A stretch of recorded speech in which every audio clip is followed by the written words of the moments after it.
Ha! Ha! Oh, Tuwadcom, mga anti-Duterte, mga loyalista, mga kakamping, mga dilawan, kaya nyo to? Kaya to ng lugar nyo? Kaya to ng Ilocos? Kaya to?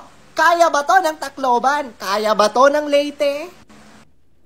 Basahin natin mga lord. So ayun mga pre, no, ito yung bigyan natin ng reaction ngayon. Kasi ang nakalagay dito, Davao City has been named the third safest city in the Southeast Asia.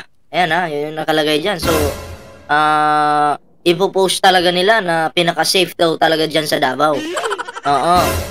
Diba? So, kung ang pagbabasihan nila, yung mga peking, diba, mga record, safe talaga. Kasi may dalawang logbook dyan sa Davao diba? Oo, dinuduktor. Diba? Pero kasi wala na, alam na ng mga tao yung totoo. Diba? Na yung sinasabi ng mga Duterte na pinaka-safe dyan sa Davao, pinaka-malinis sa Davao, hindi pala totoo. Bakit po? Si mismong Sir Nicolas Torre, pumunta ng Davao Diba? May dalawang ano pala dyan, libro. Notebook. Diba? So, ano yan? Dinudoktor. Actually, ngayon lang, kahit ako, taga Davao ako, syempre, ngayon ko lang nalaman yan. Pero ang alam ko talaga sa Davao, hindi po talaga perfect yung Davao, no? Madumi, may mga lugar sa Davao na madumi po talaga, lubak-lubak. No, yung pinaganda lang naman nila sa Davao, yung sentro Diba? Tapos papalabasin nilang ganun. Hindi po totoo yan, no? Alam nyo, mas maniniwala pa po tayo sa actual video, no? Punta kayong Davao, isurvey nyo doon, tingnan nyo yung mga daan, tingnan natin kung makinis ba yung daan doon. Lubak-lubak po yung daan. Actually, may video akong ipapakita mamaya. Ako mismo yung kumuha ng video, okay? Ikumpara natin dito. Sabi nila, malinis daw yung Davao Tingnan natin. Kasi sabi nila, ang Davao daw, nakabaon daw yung mga kuryente dyan, diba? So, eto na po, no? Bago po tayo magtuloy-tuloy sa ating reaction ngayon. Syempre, no, kung bago pa lang dito sa ating YouTube channel, huwag kalimutang i-follow yung ating Facebook page. Meron din po tayong TikTok, mga pre. Syempre, no, sa ating YouTube channel, share natin ang video na to. And then i-like ang video na to, mga pre. At syempre, no, like po kayo. Ayan sa mga bagong subscriber natin dyan, maraming salamat. Sa mga magsasubscribe pa lang, pag nag-subscribe po kayo, ring the notification bell para updated po kayo sa mga uploads natin. Okay, so yun mga pre, no? Ito, no? Bigyan po natin ito ng reaction, itong video ng isang kulangot. Kulangot na palito. Anong tawag din dito? Si, Rosalinda. Okay. Rosalinda, pasok! Yan. Diba? So, ito na. Magyayabang siya. Ang yayabang, fake news. Ito na. Ha! Ha! Tuwadcom, mga anti-Duterte, mga loyalista, mga kakamping, mga dilawan, kaya nyo to? Mukha Kaya to ng lugar nyo? Yung mukha. Kaya to ng Ilocos? Kaya Oy, kaya ba daw yan ng Ilocos? Siyempre, kaya din yan ng Ilocos kung post lang naman yan Kaya din mag-post ng ng Ilocos. Pero hindi nila gagawin yun. Hindi nila gagawing mang fake news. Basta kung ano yung available sa Ilocos, yun na yun. At least yung Ilocos, hindi naman po nila sinasabi na, ito yung pinaka-safe na lugar Hindi. Pero kung ako po ang magdi-decide, ako yung titingin Ilocos to Davao, mas safe po yung Ilocos talaga. Ako, taga Davao po ako, pero sinasabi kong pinaka-safe po.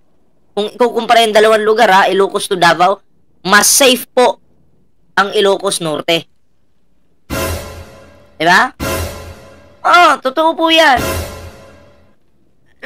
Alam nyo, mas nakakakilabot dyan sa Davao kasi pag may namatay dyan, hindi nyo makikita sa balita Diba?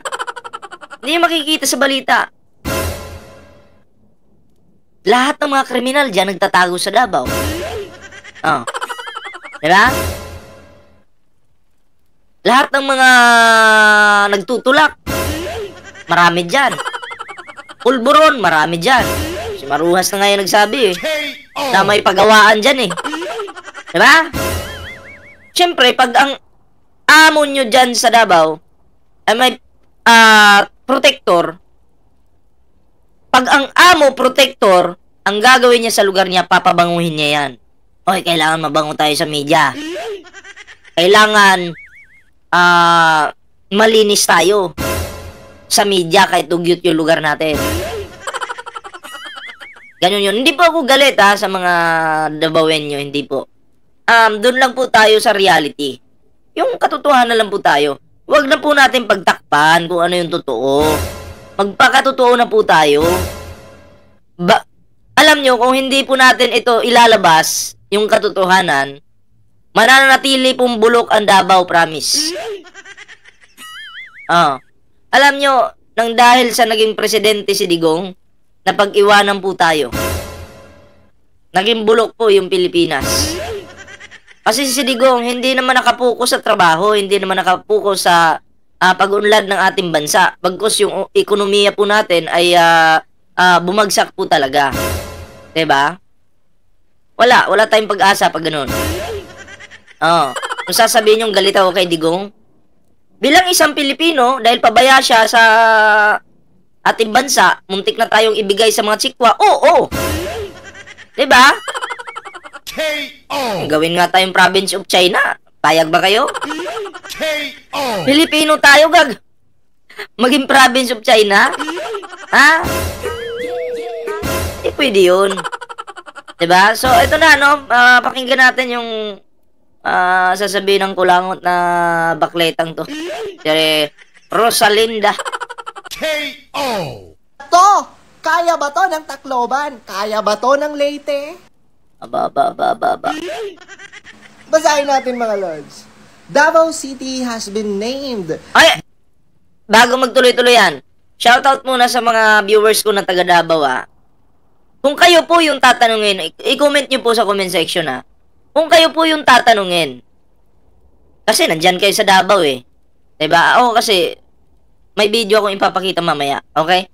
Yung mga nasa Davao ngayon na nanonood sa akin, nandyan kayo sa Davao, Totoo ba na ang Davao, comment nyo, totoo ba na ang Davao, walang wire sa taas? Kasi ang sabi nila, nakabaon daw yung mga wire dyan. Totoo ba o hindi? Comment nyo. Hindi tayo, walang sinungaling. Yung totoo lang tayo. Totoo ba na malinis yung Davao? Sige, comment nyo. Totoo ba na walang mga damo-damo dyan sa Davao, sa gilid-gilid, hindi ba madumi? I-comment nyo. Totoo ba na walang lubak dyan sa Davao? I-comment nyo. Comment nyo. K.O. Kaya, abangan nyo. Darating ako ng Davao. Kung ano yung binidyo ko noon, akala nyo yun yung malala. May mas malala pa akong ipapakita sa inyo. K.O. May mas malala pa. Abangan nyo yan. Tuloyin muna natin to. The third safest city in the Southeast Asia for 2024.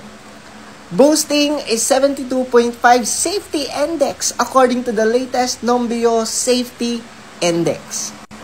A global database of user-contributed data on cities and countries. Ay, shoutout sa may mga pamilya na namatayan dyan sa panahon ni Digong.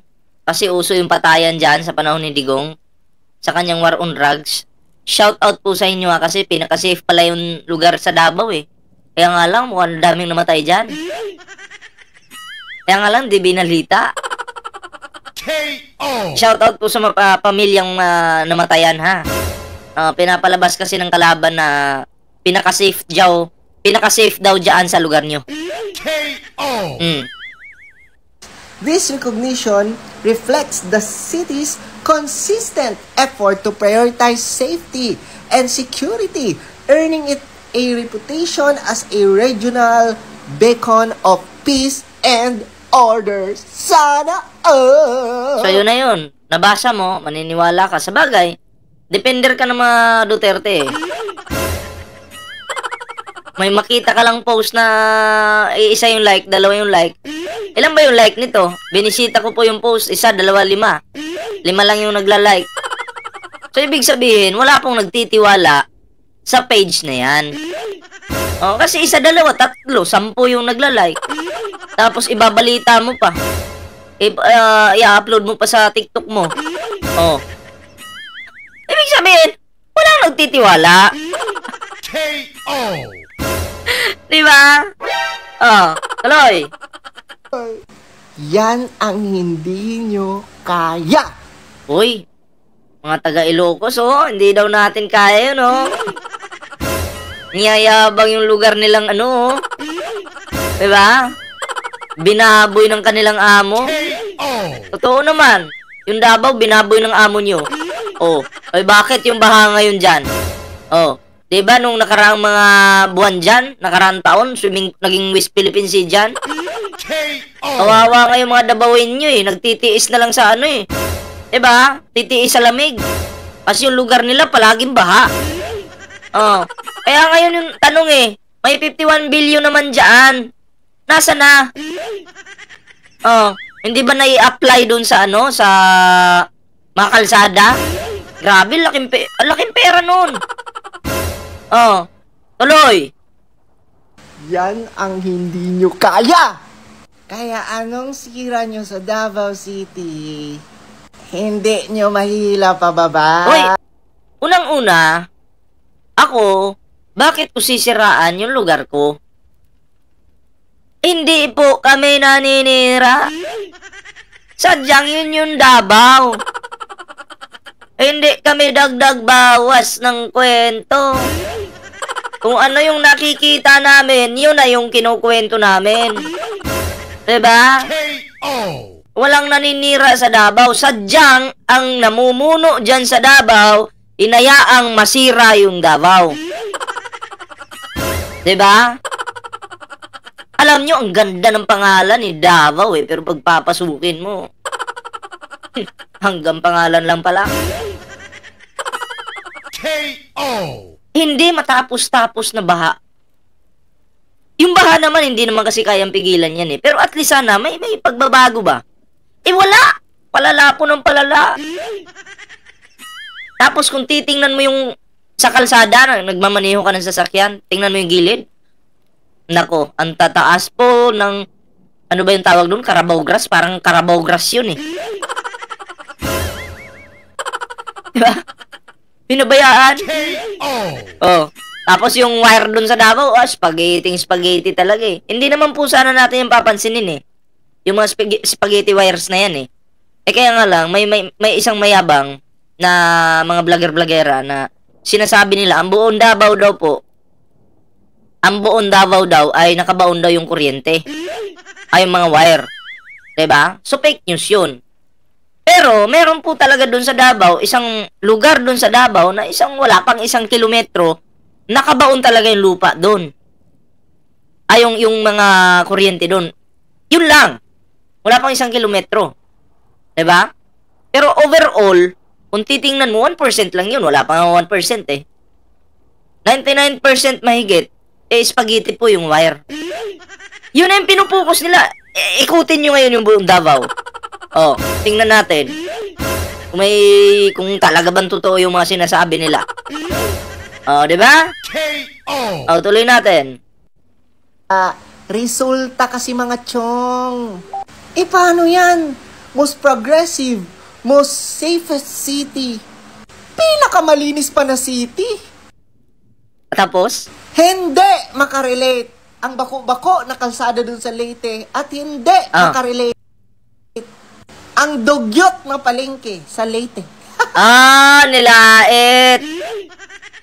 Grabe, nilait ano. Sige, tingnan natin kung malinis ba talaga yung daan dyan sa Davao, kung okay ba talaga yung daan dyan sa Davao. Tingnan natin, syempre. Diba? Ito na, lalakihan ko pa. Lalakihan ko. Yan. Davao yan ha. Play natin. Tingnan natin kung ano yung dugyot, ano yung bako-bako. Sige. Ayan, familiar naman siguro sa inyo yan. Oh, yan. Oh, dyan pa lang ha. Kung titingnan nyo. Dyan pa lang, tingnan yung mga wire. Nakabaon ba yan sa lupa? Kayo kasi yung nagsasabi na nakabaon eh. Pero hindi totoo yun. O, tingnan nyo. Ayan, familiar naman siguro sa inyo yan. Oh, yan. Ayan. Paggawaan niya ng semento.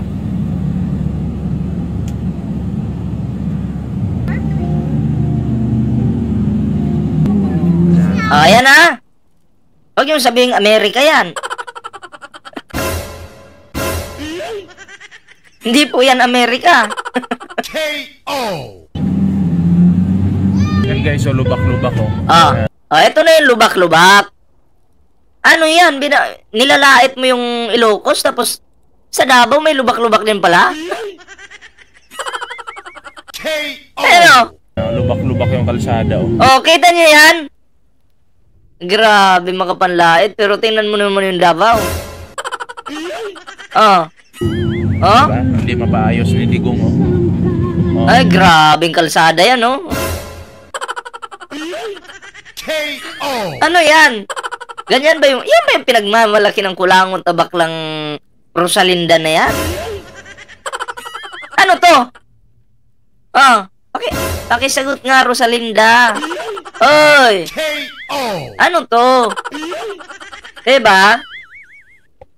Hindi naman po yung mga naninirahan sa Davao yung issue eh. Hindi. Kasi sila, normal lang sila na namumuhay dyan sa lugar na yan.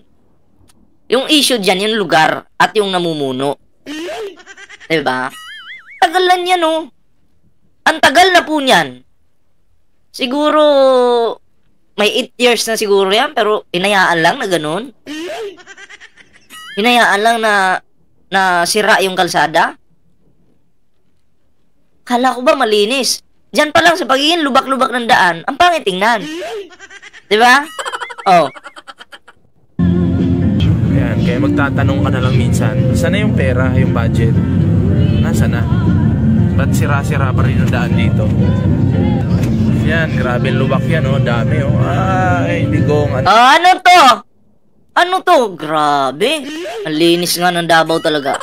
KO. Oh, ito yung kaibahan natin po sa kanila. Sila kasi, ang pinagbabasihan nila yung post. Post yung pinagbabasihan nila. Na ganun daw kaslinis yung Davao, ganun daw ka-safe. Pero tayo, hindi po. Hindi po tayo makontento sa post lang. Ang pinagbabasihan po natin dito, yung mismong video talaga. Tayo talaga yung pumunta doon. Binidyo talaga natin. Oh. Anong papaniwalaan nyo? Yung post na walang ebidensya? O yung actual video talaga? O yung video talaga na pinapakita ko ngayon sa inyo? Sino yung fake news? KO. Sino yung fake news ngayon? Ayun yung tanong. Diba? Tayo may video. Sila may post. Oh. Diba? Wala. Pag DDS talaga, sunog. Ano ba yan? Galing ni Digong talaga oh. Grabe oh. Haba ng truck oh. Spaghetti wires dyan oh. Dami ah. Oh. Anong sinahog dyan? Corn beef? KO. Diba guys? Sira-sira yung kalsada dito.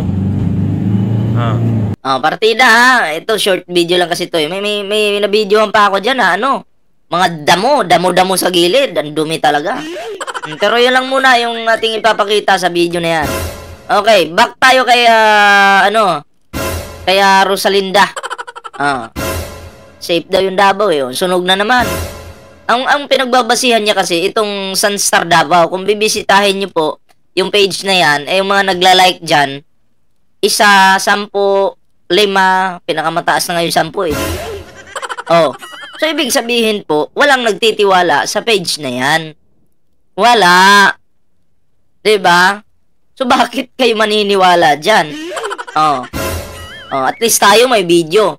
Hindi po kwento-kwento lang. hindi po tayo naniniwala sa mga post lang. Tayo ay may video. Diba? KO. Kasi nga, ang mga namumuno doon, pamilya lang nila ang gumaganda, pero ang lugar nila, dugyot. Uy, pinapatamaan mo yata si Digong At si Basti Grabe, nilalait mo yung Davao Wag naman sabihin dugyot yung Davao. Grabe ka naman. Diba? Sabihin mo lang naman lubak-lubak at hindi malinis. Pangit naman pakinggan nang sasabihin mo dugyot yung Davao. KO. Sarili. Diba? Diyan ka nakatira. Ibig sabihin, ano ka?